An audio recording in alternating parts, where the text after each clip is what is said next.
राम राम। जैसा कि मैं पिछले प्रसंग में बता रहा था मेरे भाई बहन कि वह सभा एकत्रित हुई।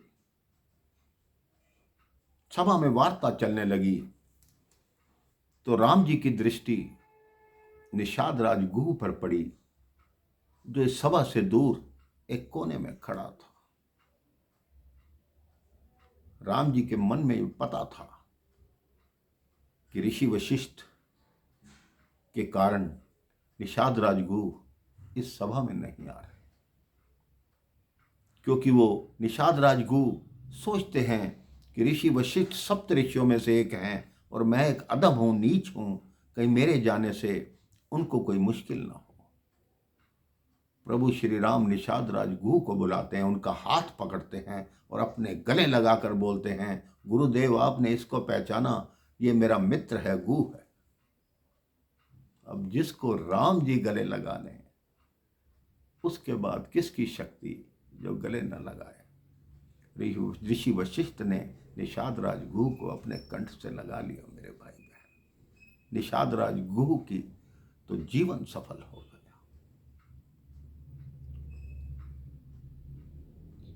अब ऋषि वशिष्ठ सबसे पहले अपनी राय देते हैं। ऋषि वशिष्ठ कहते हैं, मेरा मत यह है कि तुम्हारे पिता ने कहा कि 2 भाई वनवास में रहेंगे और 2 अयोध्या में, तो ऐसा करो, हम भरत शत्रुघ्न को वनवास में छोड़ देते हैं, भरत भी प्रसन्न रहेगा और राम लक्ष्मण जानकी वापस अयोध्या चलें तो अयोध्या प्रसन्न रहेगी। भरत जी कहते हैं, मुझे स्वीकार है, लेकिन मेरे स्वीकार करने से क्या होता है, मैं तो जो भैया कहेंगे मुझे वो मंजूर है। प्रभु श्री राम क्या उत्तर देते हैं मेरे भाई बहन? प्रभु श्री राम कहते हैं, जो भरत कहेगा उसमें मेरी मंजूरी है। प्रभु ने संत के आगे शरणागति स्वीकार कर ली मेरे भाई बहन। देवता घबराते हैं, ये ना हो कि भरत प्रभु को अयोध्या वापस ले जाए, उनका राज्य तिलक हो जाए, तो प्रभु असुरों का विनाश कैसे करेंगे। अब सभा चली रही है।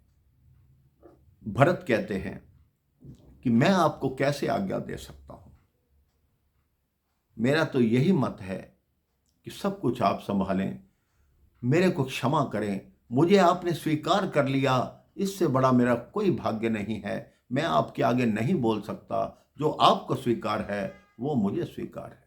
राम जी कहते हैं, भरत जो तुम्हें स्वीकार है वही मुझे स्वीकार है। अभी मंत्रणा चल ही रही होती है, निर्णय नहीं होता। इसी बीच कुछ दूत भागे हुए आते हैं कि महाराज जनक, उनकी धर्मपत्नी सुनैना और उनके कुछ प्रजाजन चित्रकूट की तरफ आ रहे हैं। सभा वहीं समाप्त होती है, उनके स्वागत की तैयारी होती है। अब जनक जी और मां सुनैना और प्रजाजन उस आश्रम में आते हैं। अब 2 नगरियां एक साथ रहती हैं। जनक जी अपनी पुत्री को देखकर उनकी आंखों में अश्रु है। जब से डोली में विदा किया मेरे भाई बहन, उसके बाद आज उन्होंने देखा कि पुत्री वनवासी वस्त्र धारण करके और आश्रम में रह रही है। उन्होंने जानकी से मिलने की इच्छा प्रकट की। जानकी ने तीनों माताओं से पूछा कि मेरे पिता मुझे बुला रहे हैं, आपका आदेश हो तो मैं उनसे मिलाऊं। तीनों माताओं ने सहर्ष आदेश दिया। अब वो माता पिता से मिलने उनके पास पहुंची।